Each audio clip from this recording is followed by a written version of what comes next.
The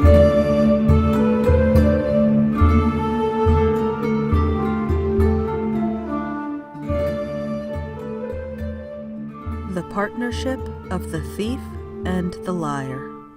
There was, once upon a time, a thief who, being out of a job, was wandering by himself up and down the seashore.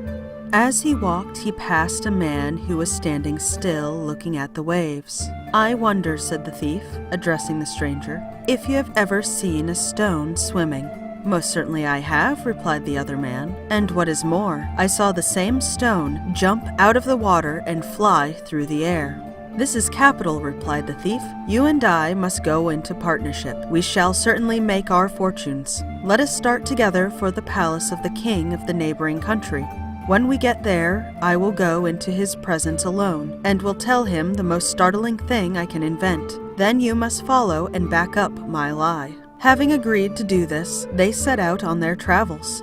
After several days' journeying, they reached the town where the king's palace was, and here they parted for a few hours, while the thief sought an interview with the king, and begged his majesty to give him a glass of beer. "That is impossible," said the king, "as this year there has been a failure of all the crops, and of the hops and the vines, so we have neither wine nor beer in the whole kingdom." "How extraordinary," answered the thief. "I have just come from a country where the crops were so fine that I saw 12 barrels of beer made out of one branch of hops." "I bet you 300 florins that is not true," answered the king. "And I bet you 300 florins it is true," replied the thief. Then each staked his 300 florins, and the king said he would decide the question by sending a servant into that country to see if it was true. So the servant set out on horseback, and on the way he met a man, and he asked him whence he came, and the man told him that he came from the selfsame country to which the servant was at that moment bound. "If that is the case," said the servant, "you can tell me how high the hops grow in your country, and how many barrels of beer can be brewed from one branch." "I can't tell you that," replied the man, "but I happened to be present when the hops were being gathered in, and I saw that it took 3 men with axes 3 days to cut down one branch." Then the servant thought that he might save himself a long journey, so he gave the man 10 florins, and told him he must repeat to the king what he had just told him. And when they got back to the palace, they came together into the king's presence. And the king asked him, "Well, is it true about the hops?" "Yes, sire, it is," answered the servant, "and there is a man I've brought with me from the country to confirm the tale." So the king paid the thief the 300 florins, and the partners once more set out together in search of adventures. As they journeyed, the thief said to his comrade, "I will now go to another king, and will tell him something still more startling. And you must follow and back up my lie, and we shall get some money out of him. Just see if we don't." When they reached the next kingdom, the thief presented himself to the king, and requested him to give him a cauliflower. And the king answered, "Owing to a blight among the vegetables, we have no cauliflower." "That is strange," answered the thief. "I have just come from a country where it grows so well that one head of cauliflower filled 12 water tubs."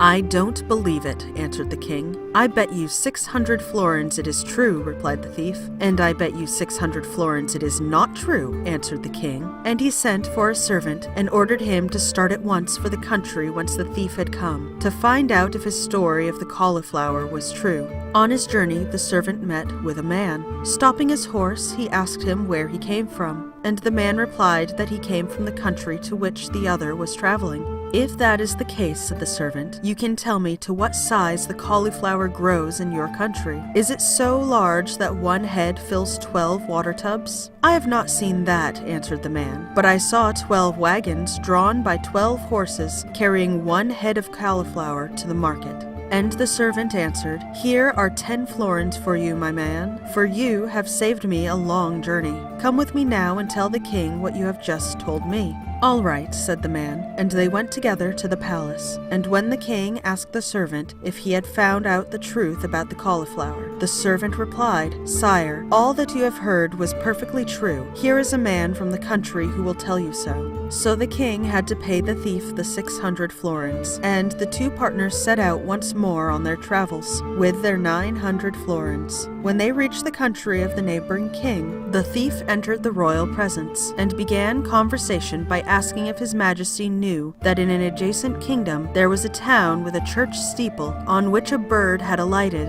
and that the steeple was so high and the bird's beak so long that it had pecked the stars till some of them fell out of the sky. I do not believe it, said the king. Nevertheless, I am prepared to bet 1,200 florins that it is true, answered the thief. And I bet 1,200 florins that it is a lie, replied the king. And he straightway sent a servant into the neighboring country to find out the truth. As he rode, the servant met a man coming in the opposite direction. So he hailed him and asked him where he came from. And the man replied that he came out of the very town to which the man was bound. Then the servant asked him if the story they had heard about the bird with the long beak was true. I don't know about that, answered the man, as I have never seen the bird, but I once saw 12 men shoving all their might and main with brooms to push a monster egg into a cellar. That is capital, answered the servant, presenting the man with 10 florins. Come and tell your tale to the king, and you will save me a long journey. So, when the story was repeated to the king, there was nothing for him to do but to pay the thief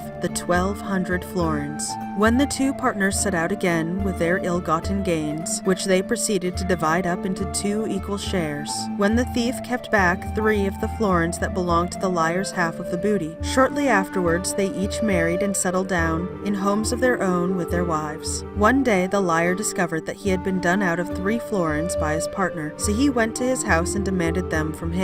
Come next Saturday, and I will give them to you, answered the thief. But as he had no intention of giving the liar the money, when Saturday morning came, he stretched himself out stiff and stark upon the bed, and told his wife she was to say that he was dead.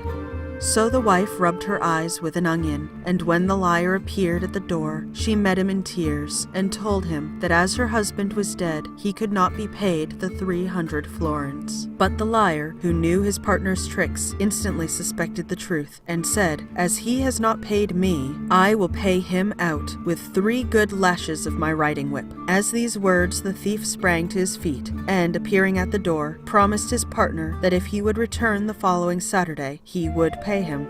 So the liar went away, satisfied with this promise. But when Saturday morning came, the thief got up early and hid himself under a truss of hay in the hayloft. When the liar appeared to demand his 3 florins, the wife met him with tears in her eyes, and told him that her husband was dead. Where have you buried him? asked the liar. In the hayloft, answered the wife. Then I will go there and take away some hay in payment of his debt, said the liar. And proceeding to the hayloft, began to toss about the hay with a pitchfork, prodding it into the trusses of the hay, till in terror of his life, the thief crept out and promised his partner to pay him with 3 florins on the following Saturday. When the day came, he got up at sunrise, and going down into the crypt of a neighboring chapel, stretched himself out, quite still and stiff, in an old stone coffin. But the liar, who was quite as clever as his partner, very soon bethought him of the crypt, and set out for the chapel, confident that he would shortly discover the hiding place of his friend. He had just entered the crypt, and his eyes were not yet accustomed to the darkness, when he heard the sound of whispering at the grated windows. Listening intently, he overheard the plotting of a band of robbers, who had brought their treasure to the crypt, meaning to hide it there, while they set out on fresh adventures.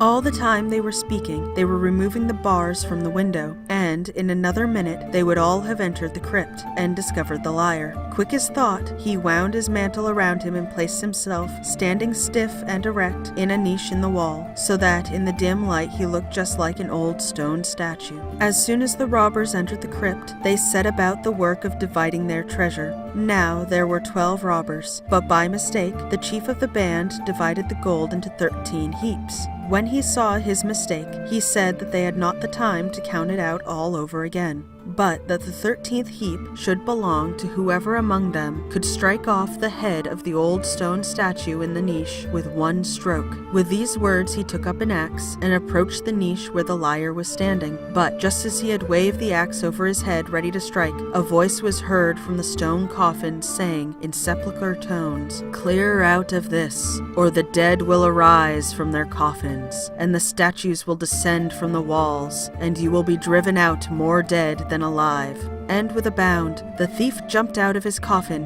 and the liar from his niche, and the robbers were so terrified that they ran helter-skelter out of the crypt, leaving all their gold behind them, and vowing that they would never put a foot inside the haunted place again. So the partners divided the gold between them and carried it to their homes, and history tells us no more about them.